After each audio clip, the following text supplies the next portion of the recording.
ജനകീയ സമരങ്ങളെ പിന്തുണക്കുക, അതിൻ്റെ ന്യായമായ ആവശ്യങ്ങളെ കണക്കിലെടുത്തുകൊണ്ട് പിന്തുണക്കുക എന്നുള്ളതാണ് കോൺഗ്രസ് നിലപാട്. ആര് സമരം ചെയ്യുന്നുള്ളതല്ല, അത് ഉന്നയിക്കുന്ന കോസ് പാവപ്പെട്ടവർക്ക് വേണ്ടിയും സാധാരണക്കാർക്ക് വേണ്ടിയിട്ടുമാണെങ്കിൽ കോൺഗ്രസ് അതിൻ്റെ മുന്നാലെ നിൽക്കും. INTUC പ്രസിഡന്റ് എന്തു പറഞ്ഞു എന്നത് ഞാൻ ശ്രദ്ധിച്ചിട്ടില്ല. പക്ഷേ ഇത് INTUC പ്രസിഡന്റ് മനസ്സിലാക്കുമെന്നാണ് ഞാൻ ഉദ്ദേശിക്കുന്നത്. കോൺഗ്രസിൻ്റെ ദേശീയ നിലപാടാണ് ഞാൻ പറയാൻ ആഗ്രഹിക്കുന്നത്. ആ നിലപാട് അവർ മനസ്സിലാക്കുമെന്ന് തന്നെയാണ് എൻ്റെ വിശ്വാസം. INTUCക്ക് ചില കാര്യങ്ങളിൽ വ്യത്യസ്തമായ അഭിപ്രായം ഉണ്ടായിരിക്കാം. പക്ഷേ പാർട്ടിയും ഈ നാടും ഒരു തീരുമാനമെടുക്കുമ്പോൾ നാടിൻ്റെ വികാരത്തിനെതിരെ നീങ്ങുകയല്ല, തൊഴിലാളി താല്പര്യത്തിൻ്റെ പേരിലാണെങ്കിൽ പോലും ചെയ്യേണ്ടത് എന്നുള്ളതാണ് എനിക്ക് അവരോട് ഉപദേശിക്കാറുള്ളത്.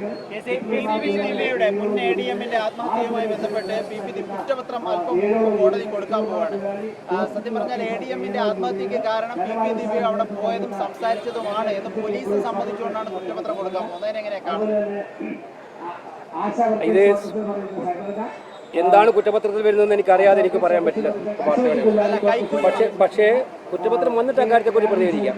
പക്ഷേ റവന്യൂ ഡിപ്പാർട്ട്മെന്റിന്റെ റിപ്പോർട്ട് വന്നല്ലോ. ആദ്യം ഈ സർക്കാർ നിയന്ത്രിക്കുന്നതിന് റവന്യൂ ഡിപ്പാർട്ട്മെന്റിന്റെ ഒരു റിപ്പോർട്ട് വന്നല്ലോ. അക്കാര്യത്തിൽ അദ്ദേഹത്തെ മാനസികമായിട്ട് വളരെയേറെ വേദനിപ്പിച്ച പരാമർശങ്ങളാണ് ഉണ്ടായിട്ടുള്ളത് എന്നുള്ളത് റവന്യൂ ഡിപ്പാർട്ട്മെന്റ് സ്ഥിരീകരിച്ച സാഹചര്യത്തിൽ അത് വളരെ വ്യക്തമല്ലേ ആരാണ് ആ കാര്യത്തിൽ ADMന്റെ മരണത്തിൽ ഉത്തരവാദി ആരാണ് കാര്യത്തിൽ വളരെ വ്യക്തമല്ലേ.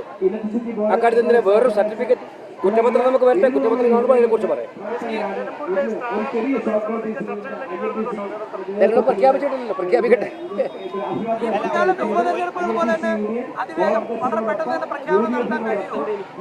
ഒരു സംശയമില്ല, കോൺഗ്രസ് പാർട്ടിയും UDF വളരെ സജ്ജമാണ് എന്നാണ് ഞാൻ മനസ്സിലാക്കുന്നത്. എനിക്കറിയാവുന്നത് തന്നെയാണ്.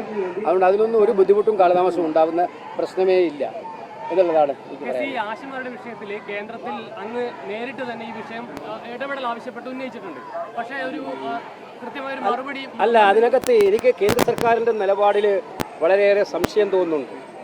കാരണം ഞങ്ങൾ ഈ പ്രശ്നം വളരെ ഗൗരവത്തോടെ ഉന്നയിച്ചു. ഏറ്റവും ശക്തമായി ആശാവർക്കർമാർ ഇന്ന് ഇതുവരെ ഇന്ത്യൻ പാർലമെൻറ്റിൽ ചർച്ച ചെയ്യപ്പെടാത്ത വണ്ണം ആ വിഷയം ചർച്ച ചെയ്യപ്പെടുന്ന വിഷയമാക്കി ഞങ്ങൾ മാറ്റിയിട്ടുണ്ട്. ആ വിഷയം മാറ്റിക്കഴിഞ്ഞപ്പോൾ കേന്ദ്ര ആരോഗ്യമന്ത്രിയുടെ ഒരു പ്രസ്താവന വളരെ ആശയുണ്ടാക്കുന്നതായിരുന്നു.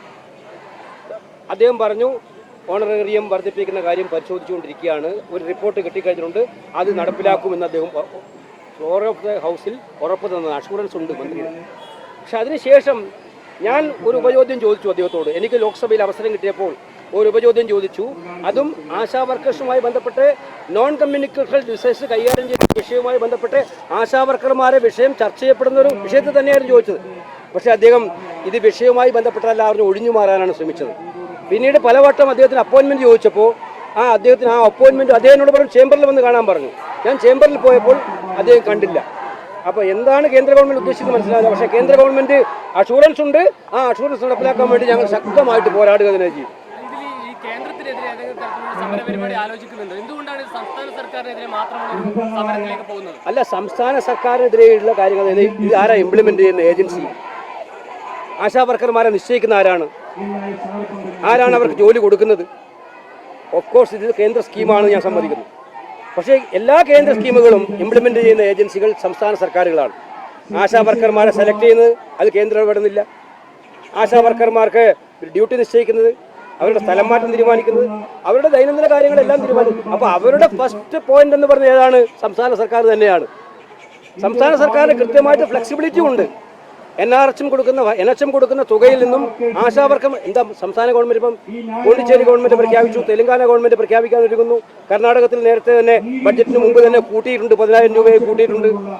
അപ്പോൾ അവർക്കൊക്കെ ചെയ്യാമെങ്കിൽ കേരള ഗവൺമെന്റ് എന്തുകൊണ്ട് ചെയ്യാൻ പറ്റുന്നില്ല?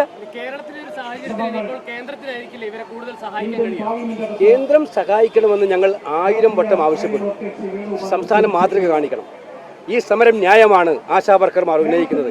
ഇവരെ ചർച്ചയ്ക്ക് വിളിച്ചിരുത്തി ഞങ്ങൾ ഇത്രയും കാലം തുക കൊടുക്കാൻ തയ്യാറായിരിക്കുന്നു, ഈ തുകയുടെ ഒരു ഭാഗം കേന്ദ്രവും കൂടെ തരണം എന്ന് ആവശ്യപ്പെട്ടാൽ ആ ആവശ്യത്തിന് പിന്നാകെ ഞങ്ങൾ ഒന്നിച്ച് പാറ പോലെ സർക്കാരിന് പിന്നിൽ നിൽക്കാം. പക്ഷെ ആ ആത്മാർത്ഥത കാണിക്കുന്നതിന് പകരം ഈ സമരത്തെ അധിക്ഷേപിക്കുകയാണോ ഗവൺമെന്റ് ചെയ്യേണ്ടത്? അധിക്ഷേപിക്കുകയാണോ വേണ്ടത്? പാട്ടപിരിവുകാരുടെ സമരമാണെന്ന് പറയുകയാണോ വേണ്ടത്? അപമാനിക്കുകയാണോ വേണ്ടത്? ഈ സമരത്തിന്റെ ആവശ്യം അവർ മനസ്സിലാക്കിയിട്ട് ഞങ്ങൾക്ക് ചെയ്യാൻ പറ്റുന്ന കാര്യം ഇതാണ്, ഞങ്ങൾ ചെയ്യാൻ പോകുന്നു, കേന്ദ്രത്തോട് ഞങ്ങൾ ഇത് ആവശ്യപ്പെടാൻ വേണ്ടി പോകുന്നു, നിങ്ങളെ കൂടെ നിൽക്കുന്ന പോലെ ഞങ്ങളെല്ലാം പറഞ്ഞല്ലോ ഞങ്ങൾ കൂടെ നിൽക്കാൻ തയ്യാറാണ്. അതല്ലല്ലോ ചെയ്യുന്നത്. ഇവിടെ ഈ സമരത്തെ അപമാനിക്കുകയും അധിക്ഷേപിക്കുകയും ചെയ്തുകൊണ്ടിരിക്കല്ലേ. അപ്പോൾ അത് സർക്കാരിൻ്റെ ഈ സമരത്തോടുള്ള അസഹിഷ്ണുതയാണ് കാണിക്കുന്നത്. അല്ല, ഒരു കാര്യം കൂടെ എനിക്ക് പറയാനുള്ളത്, ഇവിടെ ഇപ്പോൾ ഈ സംഘപരിവാര അസഹിഷ്ണുത സിനിമകൾക്ക് നേരെയും കൂടെ വന്നുകൊണ്ടിരിക്കുകയാണ്. ആക്സിഡന്റൽ പ്രൈം മിനിസ്റ്റർ എന്നൊരു സിനിമയുണ്ടായിരുന്നു, എമർജൻസി എന്ന് പറയുന്ന സിനിമയുണ്ടായിരുന്നു, എമർജൻസി എന്ന് പറയുന്ന സിനിമയുണ്ടായിരുന്നു, ആക്സിഡന്റൽ പ്രൈം മിനിസ്റ്റർ എന്ന സിനിമയുണ്ടായിരുന്നു. ഈ സിനിമകളെല്ലാം തന്നെ കോൺഗ്രസ് പാർട്ടിയെ അധിക്ഷേപിക്കുന്നതിൻ്റെ പരമാവധി അധിക്ഷേപിച്ച സിനിമകളാണ്. അത് BJP അക്കാര്യത്തിൽ ഒരു അഭിപ്രായം പറയാം, ആ സിനിമകളെ സ്വാഗതം ചെയ്യുകയായിരുന്നു ചെയ്തത്. സിനിമകളുടെ കണ്ടന്റിനെ കുറിച്ചൊന്നും ഞാൻ അഭിപ്രായം പറയാൻ ആളല്ല. സിനിമകൾ എല്ലാ കാലത്തും വർത്തമാനകാല രാഷ്ട്രീയം ചർച്ച ചെയ്യാറുണ്ട് സിനിമകൾ. അതിനാണ് സിനിമകളുണ്ടാകുക. വർത്തമാനകാല രാഷ്ട്രീയം ചെയ്യുമ്പോൾ ചിലപ്പോൾ ചില പാർട്ടികൾക്ക് അനുകൂലമാവും, ചിലപ്പോൾ ചില പാർട്ടികൾക്ക് എതിരാവും. അതൊക്കെ ആവിഷ്കാര സ്വാതന്ത്ര്യത്തിൻ്റെ ഭാഗം. ഇന്നലെ സുപ്രീം കോടതിയുടെ ഒരു പ്രഖ്യാപിതമായ വിധി ഉണ്ടായിട്ടുണ്ട് ഈ ദിവസം തന്നെ. ഇമ്രാൻ പ്രതാപഗിരിയുടെ കേസിൽ അദ്ദേഹം ഒരു കവിത എഴുതിയതിൻ്റെ പേരിൽ ഗുജറാത്ത് ഹൈക്കോടതി അദ്ദേഹത്തെ ശിക്ഷിക്കാൻ തീരുമാനിച്ച അദ്ദേഹത്തോട് കേസെടുക്കാൻ പറഞ്ഞപ്പോൾ സുപ്രീം കോടതി പറഞ്ഞ ഏറ്റവും പ്രധാനപ്പെട്ട കാര്യം, ആ അഭിപ്രായ പ്രകടനത്തിൽ പോലും സ്വാതന്ത്ര്യമില്ലെങ്കിൽ പിന്നെ ജീവിതത്തിന് എന്താണ് അർത്ഥം എന്നാണ് ആ ചോദ്യം സുപ്രീം കോടതി ചോദിച്ചത്. മനുഷ്യ ജീവിതത്തിന് എന്താ അർത്ഥം? അപ്പോൾ ആവിഷ്കാര സ്വാതന്ത്ര്യത്തിന് അവകാശം വേണമെന്ന് സുപ്രീം കോടതി വിധി വന്ന പശ്ചാത്തലം ഇതുമായി കൂട്ടി വായിക്കാൻ നമ്മൾ തയ്യാറാകണം. അപ്പോൾ എനിക്ക് പറയാനുള്ളത്, ഞാൻ സിനിമയുടെ പ്രൊമോട്ടറോ എതിരാളികളോ അല്ല. പക്ഷേ തങ്ങൾക്ക് അനുകൂലമായിട്ട് ആരെങ്കിലും പറഞ്ഞാൽ അവരെ വാഴ്ത്തുകയും തങ്ങൾക്ക് വിമർശനം, അതിൽ കോൺഗ്രസിനെ വിമർശിക്കുന്നുണ്ടെന്നാണ് ഞാൻ മനസ്സിലാക്കുന്നത്. ഞാൻ കണ്ടിട്ടില്ല സിനിമ, മറ്റു പാർട്ടികൾ വിമർശിക്കും. അപ്പോൾ തങ്ങളെ വിമർശിക്കപ്പെടുമ്പോൾ മാത്രം അസഹിഷ്ണുതയോടെ കാണുന്നത് ശരിയാണോ എന്നുള്ളത് അവർ സ്വയം തീരുമാനിക്കണം.